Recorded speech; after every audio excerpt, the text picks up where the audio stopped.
I sold my car in order for me to build this. Wow. It was a Mercedes Benz, and so it had a similar key. So I'm like, I think the only thing I got that was similar to the car that I sold was the key. Yeah. Your greatest asset you have as a person is really your mind, and basically the will to continue. I've always wanted to build cars. From way back, I'd always dreamt of a day when I would build my own car. But of course, when you don't have money, some of those dreams you like put aside, right? Actually, before I got into thinking of building a car, way back, one of my best shows was Pimp My Ride. I remember that show. I watched a lot of those shows. I don't know if there's a show that I've ever missed of Pimp My Ride. So when I told some people that I'm actually going to build a car from scratch, it sounded like a joke. Even when I brought the stuff, started building, and the guys had not actually seen it, they still, so I told them that, yeah, I have a project I'm doing at home, I'm building this car and all that. It still didn't sound real. I think they expected to find me building, like pimping a car, or just buying a shell, like a shell of the car, and then you put windows on it and then it goes. But when it was complete and they saw the entire build from start to finish, they were in shock.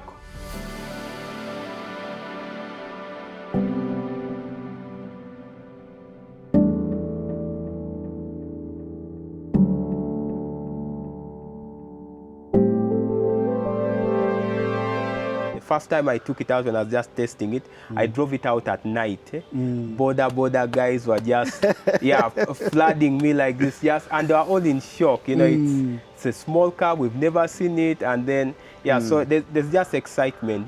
Whenever I park, if I took it out to the street and you park, you just see guys coming that surrounding you, trying to see what is this thing. I think that was very exciting to them. They're like, hey, we didn't know that it's actually possible for someone in a country like ours, like Uganda, to put up something like this. Is it a road legal car right now? No, not yet. I need to pay for inspection, and then the number plate. I believe right now it's just taking it to Ministry of Works for inspection. They look at it, they test and do all their checks that they do here and there, and then after that, the next process would be just applying for a number plate.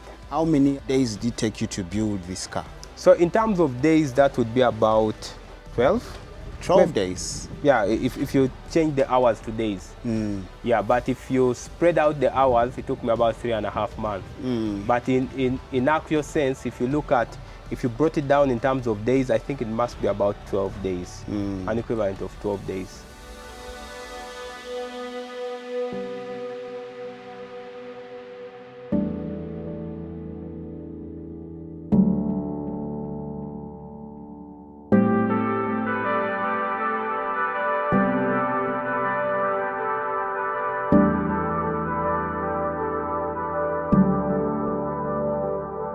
Would you sell this car if someone offers to buy it?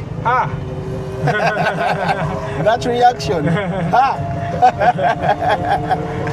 Anyway, the honest truth is I don't know. I don't know. Yeah, someone gives me good money, I was like, you know what? Who cares? Let it go. As a person who builds stuff, I'll be like, I've got the joy, the thrill that I was always looking for in building myself. If I want, I'll build another one. If someone says, here is money, I want that thing, maybe I'll let it go. That reaction was everything. It's usually hard to let go of your first thing, but sometimes you'll be like, you know what, okay, I'll let it go. So how much would you price it for? Right now, I think would be in the range of about 20 million Ugandan shillings. So this is more of like the brain of the motor, tells the motor what to do, tells the motor when to reverse, when to move forward, controls the speed. In order for you to see the motor, it has a rear wheel drive motor, so it's all the way under here. Oh, it's over here. Yeah. And you mean this small thing is powerful enough to pull the car? Yeah. So the chairs also drop like a normal car. Yeah, so that's the space for your battery. Oh, the case is wooden. Yeah, this is my brother. I have a brother who's a cool carpenter, so he helped me build the entire wooden frame. So that's really the battery. Why do I feel like there are very few batteries? There are very few. Yeah, definitely. So if you increase on the number, that means you get more range. Oh. Yeah, but then also it depends. If you connect them again a different way, you get more speed. More speed. Yeah, you can choose to have speed and range at the same time, or you can just choose to have power and less speed, and then you have more range. So depends on how you connect them up. So at the moment, what's the maximum range it Maximum can cover range when fully charged? I've not really driven it and tested the range because I don't have a license for it. But I think the moment I put a license plate on it, I'll charge it up fully, drive it until it dies. I've seen some interesting reactions from as far as the United States of America. Yeah, yeah. I can't verify, but this person said they work with Ford in the United States of America, and he said, hey, because of you, we are closing our Ford plant in the US. Now citizens started building their own cars. He put a laughing emoji. So because you people are building your own cars, car manufacturing plants are closing. you realize you're putting them out of business. He says, now citizens are building their own cars. Yeah. Because of you, we are closing our Ford plant in the United States of America. What do you have to say about that? Really, I think it's other reasons that will get a car plant to sell, but there are not very many people who will build their own cars. Sometimes it's just the times that the companies are going through. You know, maybe Ford could be having some other issues, and that's why they are selling. But not very many people are going to build their own cars. Maybe it's the times that America is in. Maybe it's the competition right now. Maybe people do not have cash and they're holding on to their cars long and they're not buying new cars. There are other reasons as to why those car companies are going under. So maybe it's one of the contributing factors. I don't know. I don't know. Yes. Yeah. So someone shouldn't be scared for their job when they start seeing that, hey, even Ugandans have started building their own cars. So for us who sell cars in the bonds, we no longer have jobs to do. No, it's just there will be always people who want their fuel cars. There will be people who want electric cars. There will be people who want homegrown cars. So it's really those dynamics. But really, what I just want to encourage people, whoever is trying to do something out there, you say that this has inspired lots of people, Ugandans, to try and do something. Yes, it is true that we have a lot of skills. Our biggest issue, I think, is fear. Yeah, it's not even that we are not supported or at nothing. You know, we just fear, right, as people. There are lots of Ugandans here who have the knowledge, resources, and all that to do a lot of amazing things, but we just fear a lot. Right? You know, when you sit in your nice nice car, and you sit in the car and you see the comfort, you see the technology in it, the best you can do is get afraid, right? It's just to fear. You know, like even if you're thinking of building something small, you just get paralyzed. But yeah, really as a country, before, yes, much as other countries are advancing, but they also had a phase like this where there are people in their garages at home who try to think around with things. Ford was in his garage.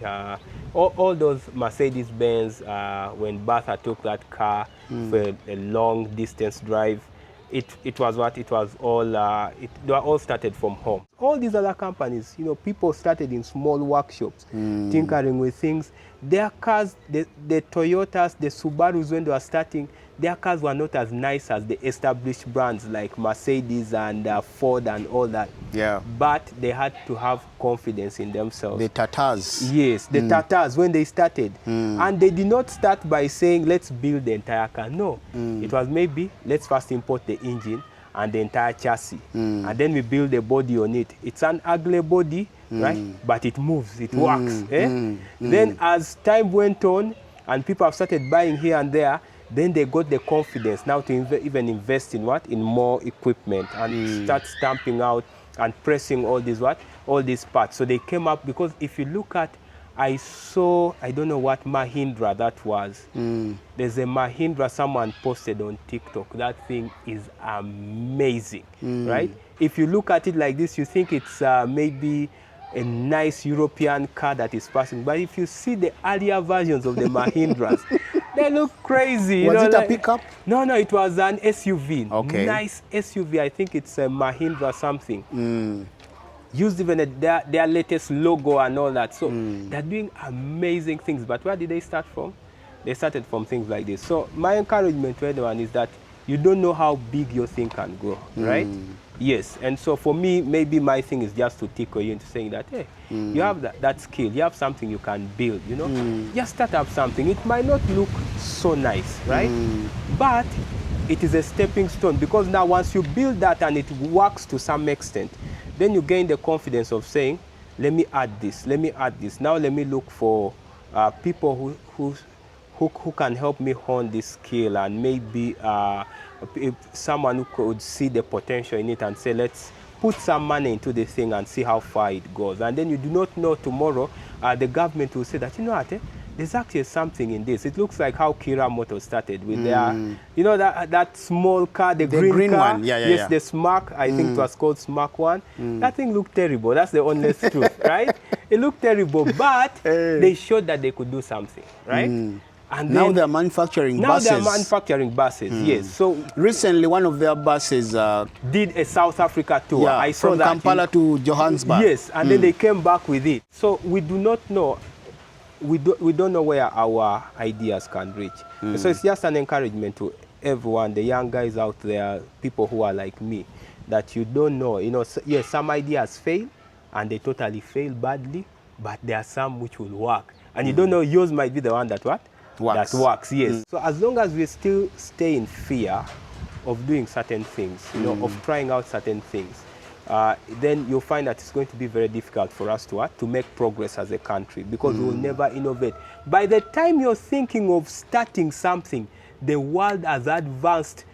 People are no longer now driving cars. They don't want cars. They now want planes. Now people are selling planes, and now the technology has become more complex. When you start, so the best time to start tinkering with things is right now, right?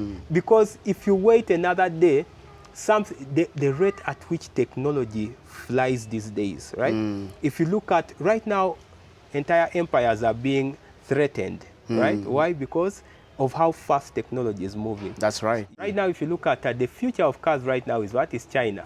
China. Future of mobility. You know, Toyota is being threatened. All these Tesla. All these guys, yeah, they're all being threatened. Companies are closing. The Chinese are now buying off European brands to just keep them alive. Wow. Yeah, so it's so we don't know as a country, as a people. We just need to get out and do what? And try something and start something. There is a new emerging car brand, an electric car brand in Uganda.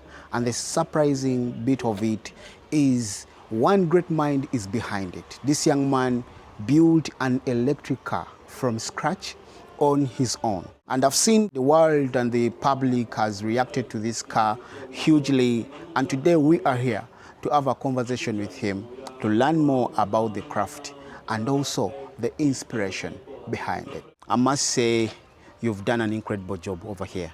Thank you. Before you proceed, kindly tell us more about yourself, your names, your background. Thank you. My name is Jerry Etolu. Now most people know me as Lasuban. Lasuban. Yeah, that's what most people know me as because of this car over here. I'm from Uganda, and I'm from Charlie Wajala here. Namugongo. In Namugongo, yes. And then my background, people saw me building a car, and so everyone's wondering what background do you have? Is it, did you learn from a garage or something? Not necessarily. My background is in mechanical engineering. Yeah, I studied mechanical engineering from Chambogo University.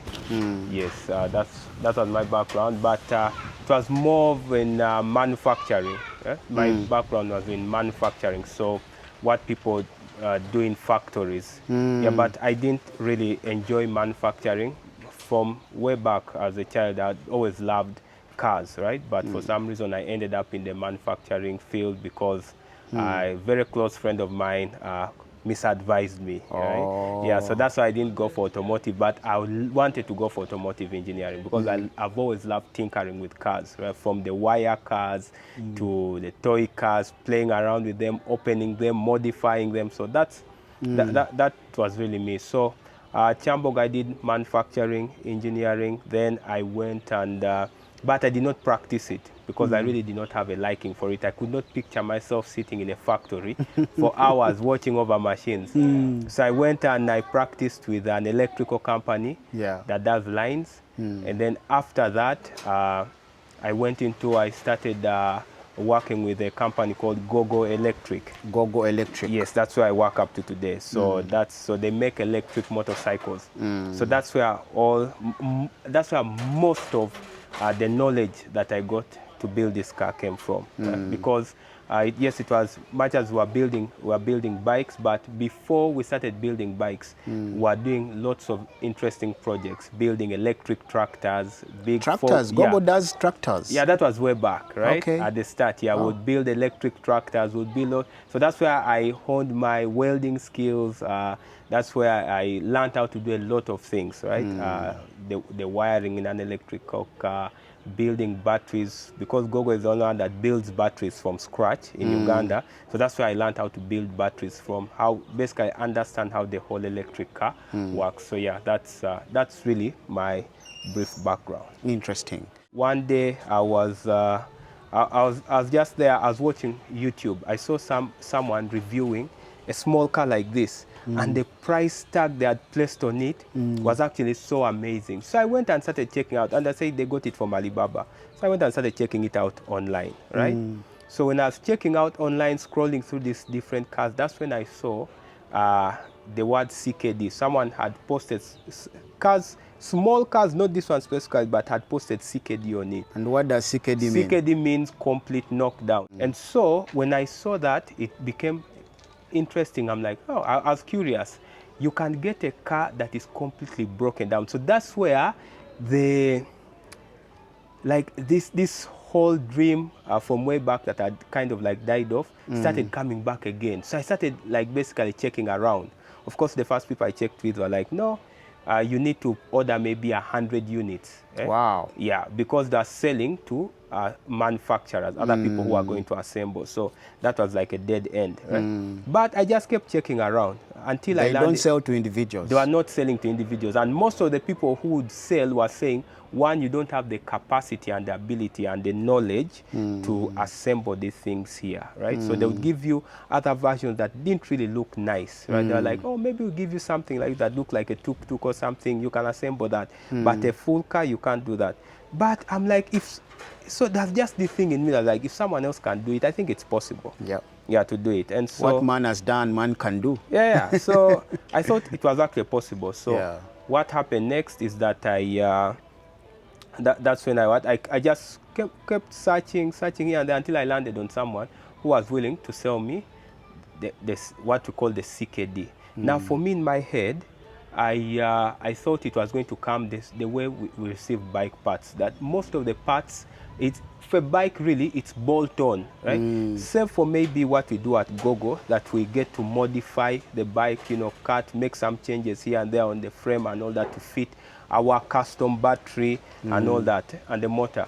But for most of the bike companies, it's just bolting parts. Now, what I didn't know later on was that what these guys meant by CKD is that the whole car is stripped down to bare metal. And it involves, you have to start welding from scratch, right? You have to do welding from scratch. You have to do installation of all these parts. So it's not what I expected, that it was a bolt-on. It stretched your mind, eh? Yeah, so it stretched my mind. But something was in me was like, I think you can do it, right? So I did not know how complex it was, right? So I went ahead and paid. Now, again, it wasn't, you see, when the person takes photos, you're like, yeah, I am going to weld this thing, but I don't think it's as complex, right?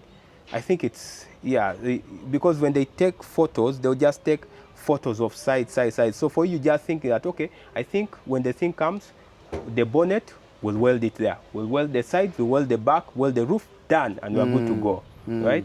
it was not until I received the parts from here. Now, I wasn't around when the things were being offloaded. Okay. Yeah, so my brother and his friends helped me offload the things. When they offloaded them into the room, it was a shocker. The whole room was packed like this with so many parts, tiny parts.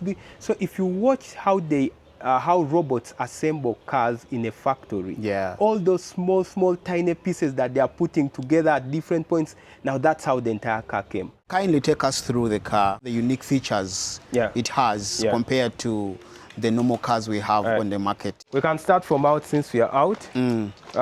Unique features. One of the most interesting thing, for a car of its price, I was shocked that one, they'll give you a key that looks so nice, you know, with a flippable key like a Mercedes Benz. Actually, the car I sold, because I sold my car in order for me to import this, right? To import all the parts and everything to build this.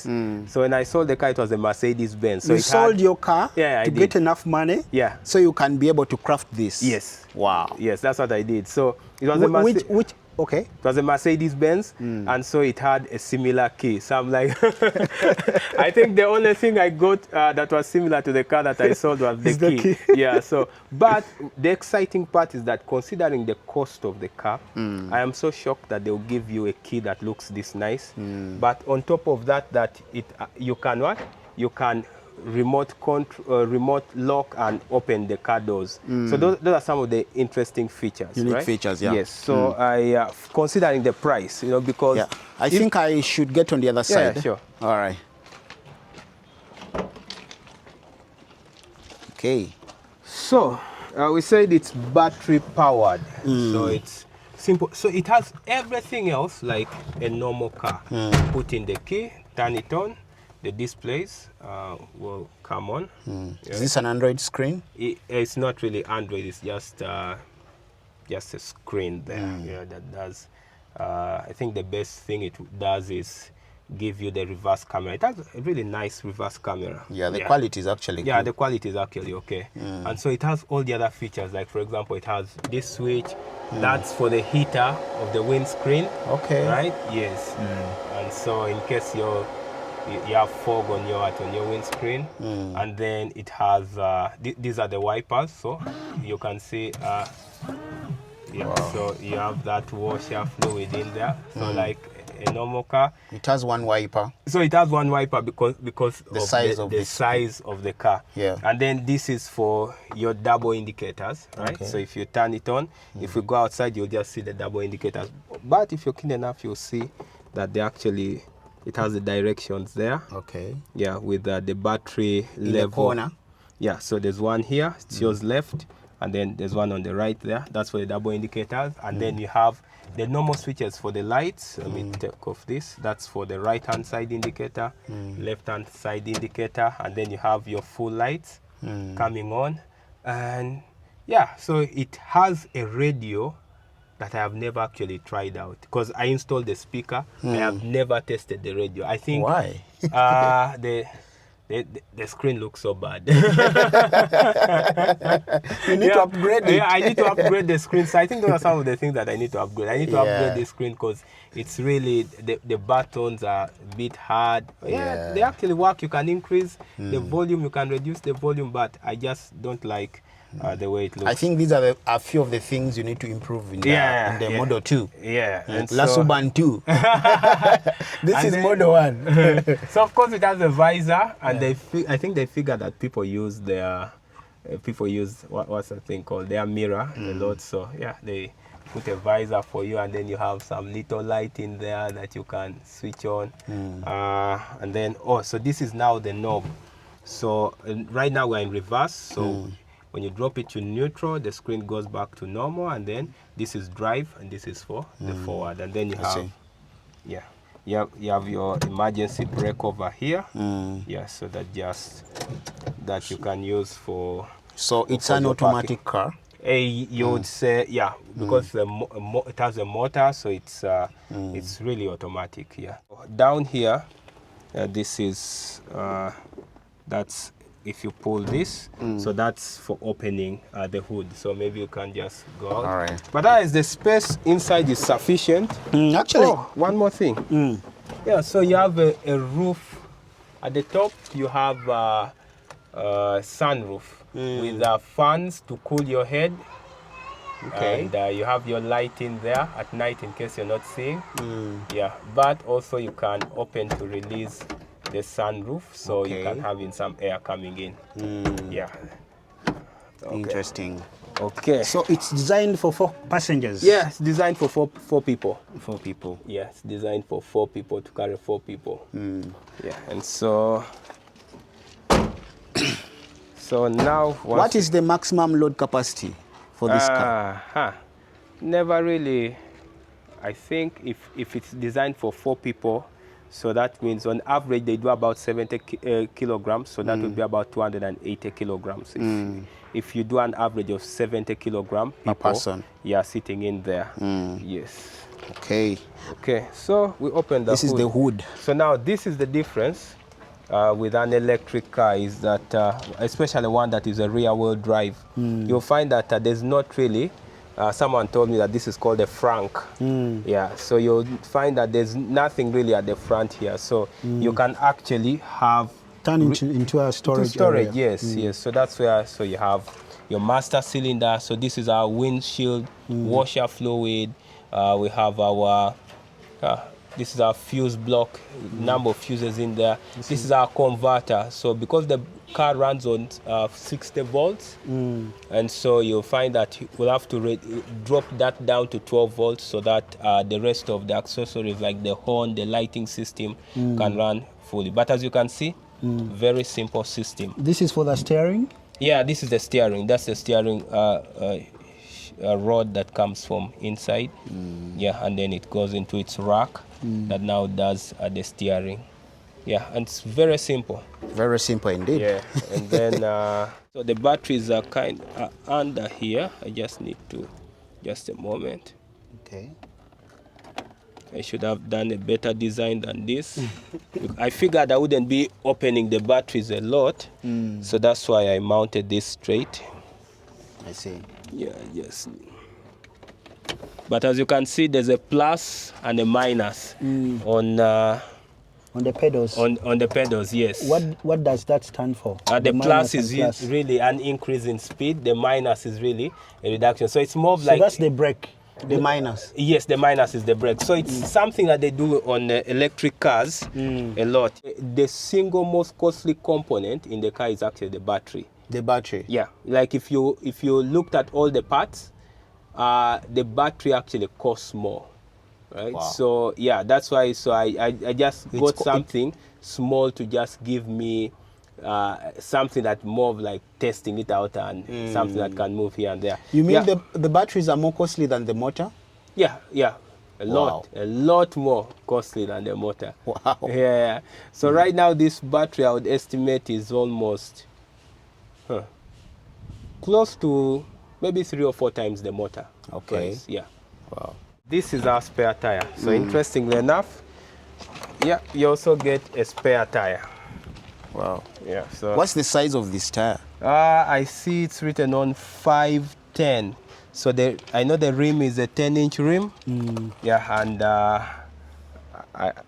the 5 must be this. Must be 5 inches here. Okay. Because this 5 looks inches, like about 5 inches. Okay, this approximately 5. It's about approximately 5 inches. So that's the 5 inches, and then the rim is 10. So that's your spare tire.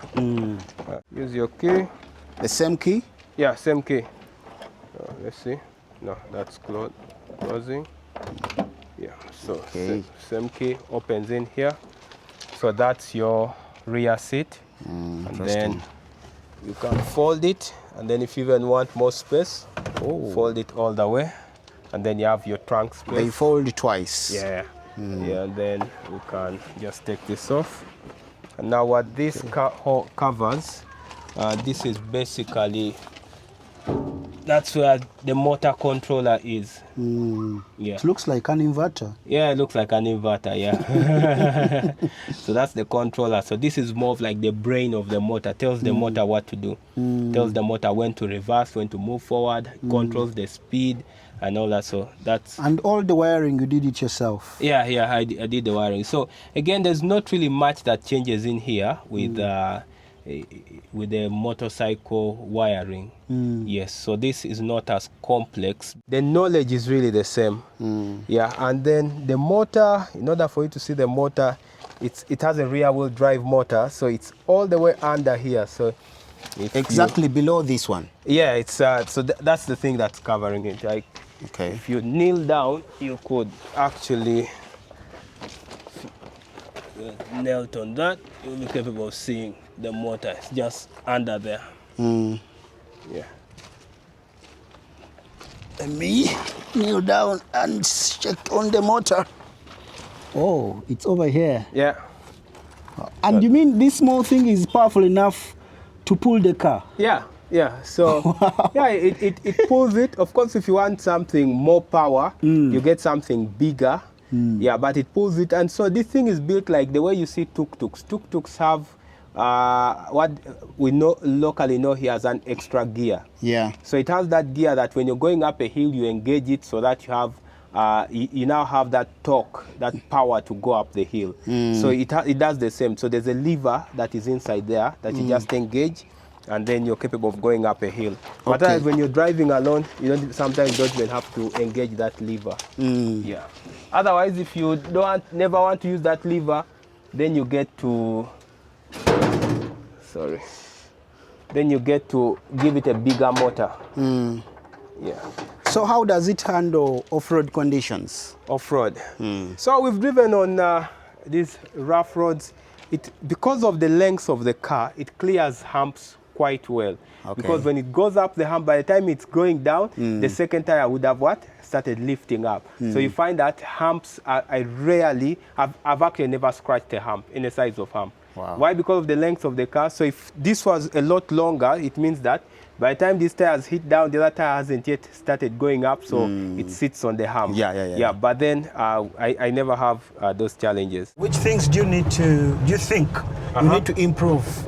Definitely, I don't like the fact that down here, I don't know if you can see this. Yes. Yeah, that's this lever over here. That's an extra gear, right? So it's a gear that it's a climbing gear that basically allows you to climb. I don't like the fact that it's in there. Yeah, but I understand why it's in there, because one, you want to make this car as cheap as possible, but and also, so if it was to improve, one, definitely have a bigger motor that has more power, so that I never have to use that, right? That's one. But also the other thing that I would definitely improve is I think around the suspension and all that. Yes, it's smooth. You don't feel you actually never feel the bumpiness of the road. But yeah, I feel it can be made better. And of course, if I'd known, I would have purchased the AC unit for it, because it doesn't have AC. So considering the size of the car, you definitely need to run AC. Of course, it has these fans, it has the roof rack and all that. But yeah, you definitely need AC on it.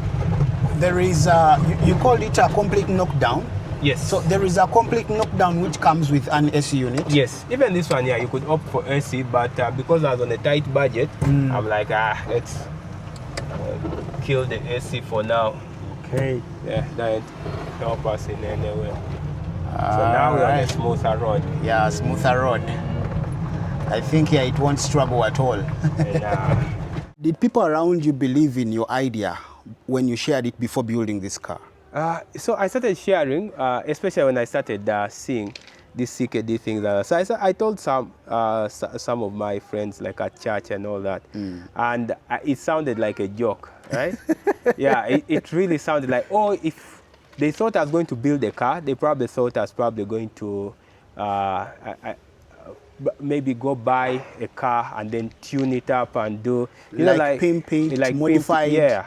So when I told, I think some people that I'm going to what? I'm actually going to build a car from scratch. It sounded like a joke. Even when I brought the stuff, started building, and the guys had not actually seen it, they still, so I told them that, yeah, I have a project I'm doing at home, I'm building this car and all that. It still didn't sound real. I think they expected to find me building, like pimping a car, or just buying a shell, you know, like a shell of the car, and then you put windows on it and then it goes. But when it was complete and they saw the entire build from start to finish, they were in shock.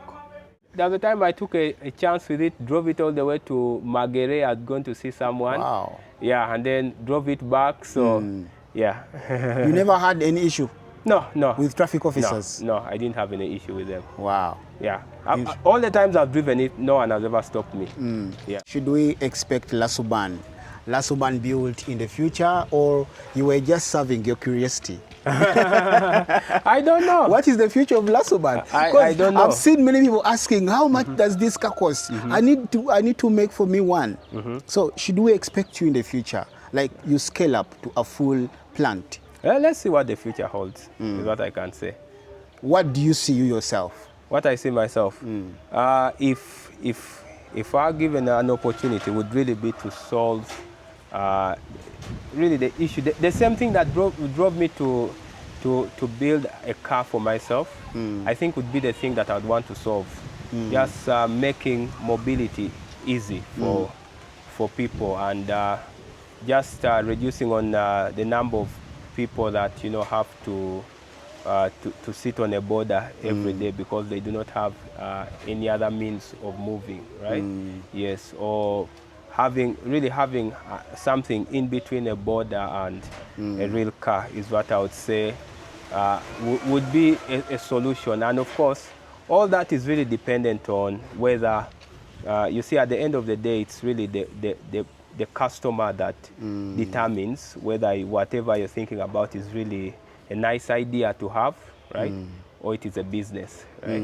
Yes, it's the customer that tells you that. So if the customer says, yeah, that's a very nice idea, but they're not willing to buy, yeah, you keep your idea, you keep enjoying it until you get to a point whereby you can have something that they are actually willing to pay for. Yeah, and of course for now, we are still willing to pay for motorcycles, is what our market shows. Which kind of support from government would make it easier for innovators like you to make world-class products or cars? We need a space where ideas, right, can be easily built up, like experimented, like the way you see innovation hubs. Yes, but that at this capacity where you're like, oh, I want to do something like this, or I take, I have maybe an idea, I built this thing here, how can I improve on it, right? It means that instead of me spending maybe my 20 million experimenting on something, right? I have someone else, willing to pay for it, right? And so at the end of it all, yeah, we see how we can turn it into something. And of course, in so doing, definitely the government also benefits in one or the other. Because most of the times, a person who's an innovator, you'll find that it's not really as business oriented or something of that kind, right? Yes. And they need the support to take an idea, first of all, to see whether the idea is feasible, whether it's viable, whether it can actually turn into a successful business, right? Or how can it be improved, right? And not just thrown away in order for it to become like a very successful thing. Any advice to creatives out there? Your greatest asset you have as a person is really your mind, right? Yeah. And basically the will to continue, right? It's not money, it's not words, not things. Yeah, if I'd not even, I didn't have all the money, right? Because even after I sold the other car, the money wasn't enough to do the shipping, paying of taxes, and all those things, right? So, but if I had chosen to not try it out, I would have never tried it out. I would not be here with you. You wouldn't know me, right? So it is the will. The will to keep doing the thing is very important, right? Yeah, we need to have the will to continue. Your mind is, before you even start worrying about money, there's so many people as creatives who are making lots of money and they did not start with a lot of money. So this whole thing of, yes, the money is very important. Money helps. Money is good at, money is like adding, when you have a fire and you pour petrol on it, right? So it's like the petrol. You amplify it. You just amplify the whole thing. But if there's no fire in there, if there's nothing that, if your mind is not working as a creative, if you do not have the patience, the perseverance to stay as a creative, then whatever you're working on will not build up. And then the beauty is, once you start doing something, this might not be maybe the car that is appealing to the public. But by the mere fact that you've started, you've done something, now it starts to tickle your mind, that I can do better. I can do better, you know, or I can do something that is not necessarily this, but that is better than this, that is bigger than this, or that is smaller than this, that is wider than. So you now start thinking because you did something that got people excited, right? And so this might not be the thing, but because you did it, it now opens up your mind to other things. So that's the beauty of trying out and doing things, is that you do not know where this first idea. I believe when you shot your first video and you put it out there, then you saw the reaction of the public. Yeah. After that, you know, it drove you, your mind now starts opening up. Yeah. How about this? How about this? How Exactly. about this? And so, yeah. You get different ideas. Yes. So that's what I can say. Thank you so much. You're welcome.